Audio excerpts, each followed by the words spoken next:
Tennessee tradition brings excitement to the lives of hundreds of thousands of Tennesseans. This is John Wood with Coach Bill Battle.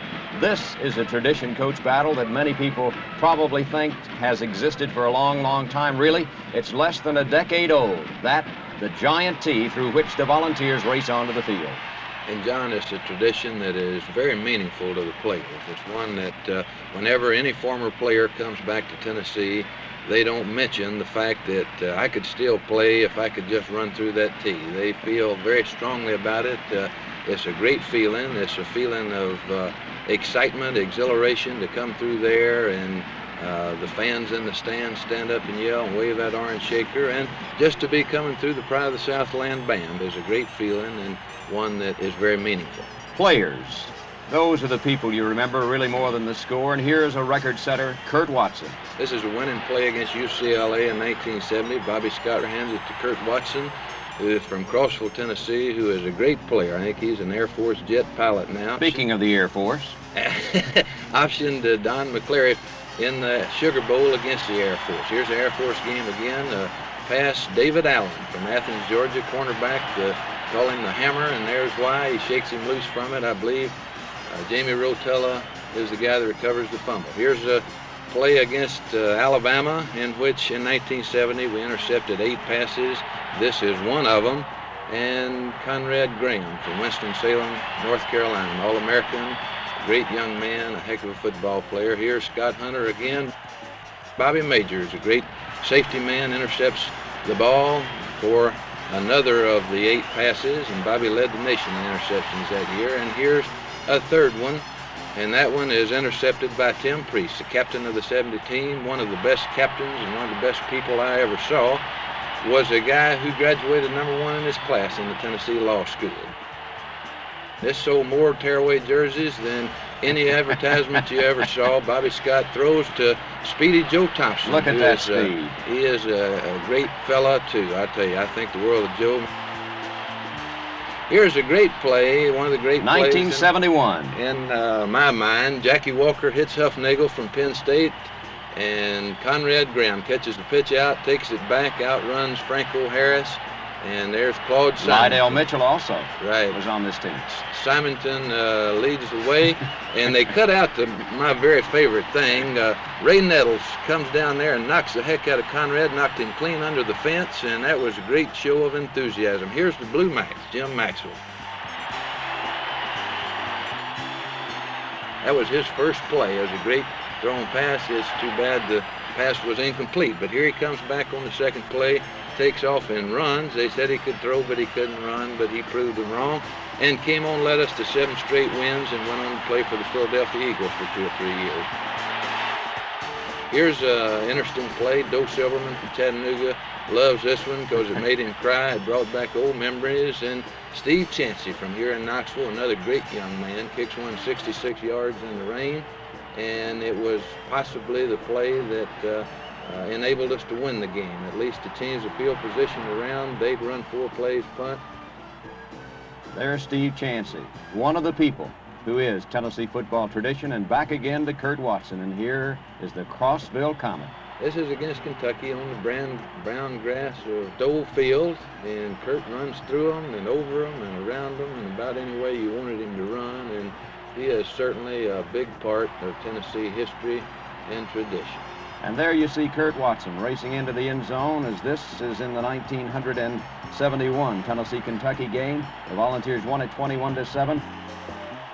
Here's another outstanding young man, Bill Emmendorfer, now in medical school at Memphis, who comes in to end up on top of Watson. Since 1970, many, many new things have happened at Neyland Stadium. Close to 20,000 seats have been added. Lights were added for the first night game, which was played in 1972. And here, another record setter, outstanding person, Haskell Standback. Great block there by Steve Chansey, I believe, and Haskell Standback takes play in the first period, runs the option into the boundary, cuts back against the grain, and goes 41 yards. There's Emmon Love down there blocking for him, and for a touchdown. It was a great win for us. Now here's an interesting play against Memphis State. The thing was a very tight game. Art Reynolds catches the ball and tries to run out the clock at all the same time. He's still running. That's the legend, that he's still over there running, and he hadn't scored yet. But he did score, as you'll see. Eddie Brown, Eddie Wilson, Danny Jeffries from Dyersburg guard him as he goes down. As he goes down the field. He's still running. That's the longest play in Tennessee highlights history. Art Reynolds. Great player, a brother of Jack Reynolds, a guy who came in here as a scrawny, weak, slow little guy and made himself into a pretty decent, strong, big, and a great player, a guy who ended up being the captain of the team and very, very meaningful player to all Tennesseans. Now here's another one of my very favorite people in all the world, Tim Towns, a little guy who needs a tearaway jersey. Tim I'm very upset with the University of Tennessee because they wouldn't let him in med school. He'd have been the best doctor they ever had, but he's now working on his PhD in cytology and cancer research, and he'll be involved in the solving of that great problem that we have. I'll guarantee he'll be right in the middle of it. And he still owns this football, I'm sure. Look at him right here. Tim Towns with his first interception. He was another walk-on along with Art Reynolds, who ended up being the captain of the Tennessee team. Now 1973. It was raining, I think. Neil Clabo, first down punt, which I got criticized for a little bit, but it was the only thing to do, really. Neil Clabo, who's now punting for the Vikings, kicks one that rolls dead about the 4-yard line. And this is one of the great shots, I think, right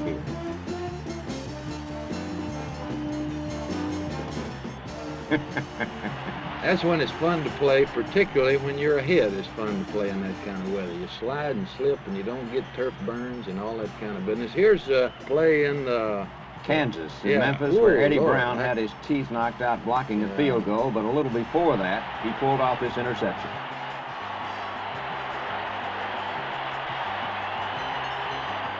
Eddie Brown in this game did the greatest job for one individual, particularly a defensive player, that I've ever been around, of completely turning the game around. David James in Kansas had dominated the game. They were ahead 21-7, should have been ahead about 35-7 at halftime.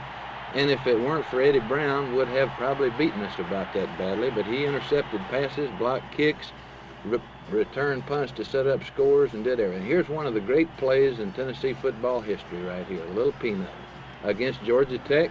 Condridge Holloway. In 1973. Great, great play. He had just made a play earlier about like this and threw a touchdown pass to Rudder. Phil Rudder. In the end zone. And there's Condridge Holloway, who has made a great contribution to Tennessee, making a great play that will live right along with the runs of Laura Sulla and all the rest of them.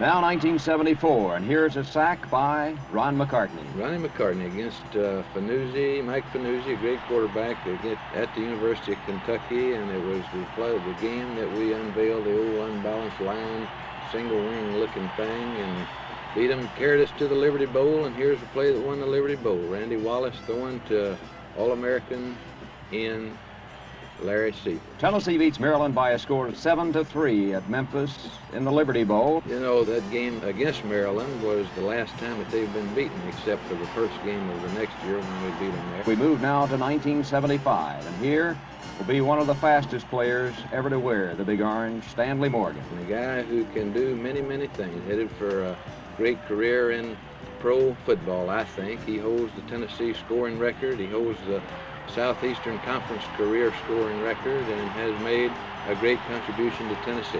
We may not have done as many things with him as we'd like to have this year, but he has done a great job for us. Here's one of the great players of Tennessee history, Larry Seifert. Can do so many things well, and he's such a fine young man. He, along with Johnny Mills.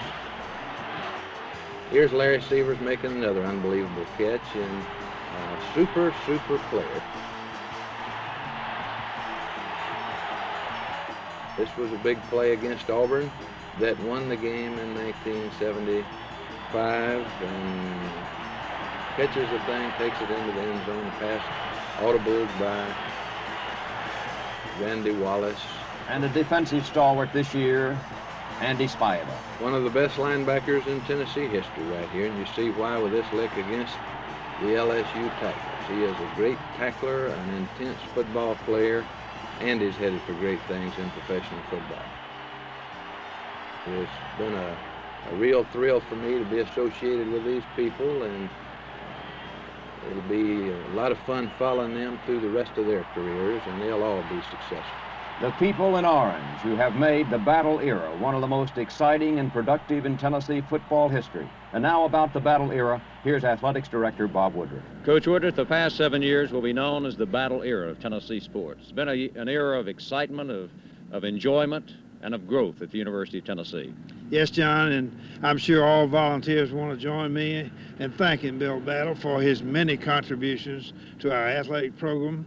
But moreover, I think his real testimony will be in the lives of the outstanding student athletes who have had the benefit of his leadership.